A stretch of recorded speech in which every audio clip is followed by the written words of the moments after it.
Mae'r un right ar gyfer Google Chrome ar gael i holl fyfyrwyr grŵp Llanrillomennau. Mae'n cynnig cefnogaeth ar gyfer tasgau bob dydd gydag offer sy'n helpu gyda anghenion gwahanol ddysgwyr, megis darllen testun yn uchel, deall geiriau anghyfarwydd, masgio sgrin, siarad a theipio a llawer mwy. Mae'r un right ar gyfer Google Chrome yn darparu offer cymorth gwe, gyda'i mathau cyffredin o ffeiliau, y gellir ei cyrchu trwy Google Drive, gan gynnwys Google Docs a Google Slides. Mae hefyd yn gweithio gyda'i thudalennau gwe ac e-byst.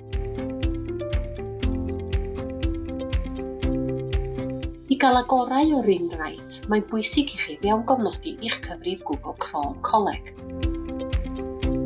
Mae grŵp Llanrillomennau yn talu tanysgrifiad i alluogi myfyrwyr a staff i gael mynediad i holl nodweddion Read and Write.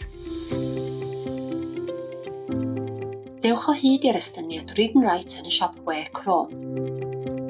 Chwiliwch amdano yn ôl ei enw neu cliciwch ar y ddolen yn y disgrifiad o dan y fideo.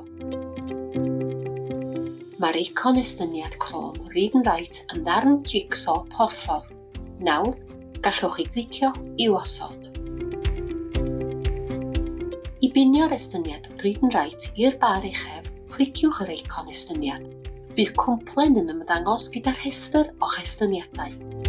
Cliciwch ar eicon Push Pin ar yr ochr dde fel bod yr eicon yn troi'n las. Nawr, bydd yr ap Read and Write bob amser yn weledwy yn y bar uchaf pan byddwch chi wedi mewn gofnodi i Google Chrome. Mae Read and Write nawr yn barod i'w ddefnyddio.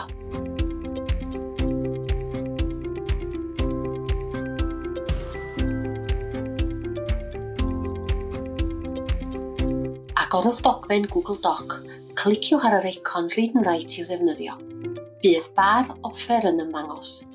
Mae bob eicon yn y bar offer yn cynrychioli offeryn gwahanol.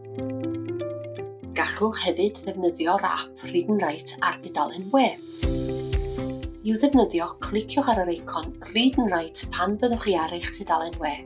Bydd bar offer symudol yn ymddangos.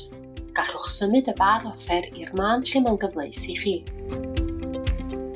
Gall y bar offer amrywio yn ôl yr offer sydd ar gael, gan ddibynnu ar y ddogfen. Pan byddwch chi'n clicio ar yr offeryn yr ydych am ei ddefnyddio, bydd llinell borffor yn ymddangos o dan yr eicon i ddangos ei bod yn weithredol.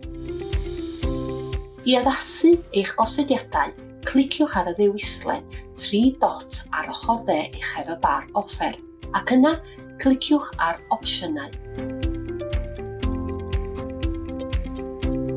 Os roffwch rhagor o wybodaeth neu hyfforddiant pellach ar ddefnyddio Read and Write, cysylltwch â'r tîm Technoleg Dysgu drwy e-bostio technolegdysgu@gllm.ac.uk.